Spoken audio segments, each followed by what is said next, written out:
Welcome to ARGOS RPA Plus. This video will show you how you can set your user variables in your automation.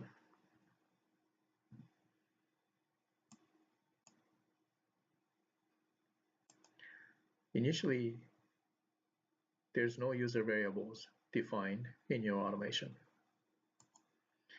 In order to define your user variables, you have to come to the scenario menu and click on User Variable Settings. You have to first set your group by clicking on this cogwheel and giving the group name, just like G1.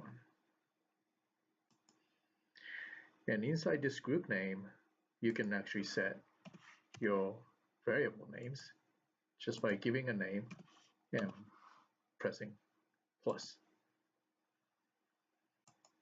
After you're setting your variables, they are going to show in this window so that you can store values in these variables.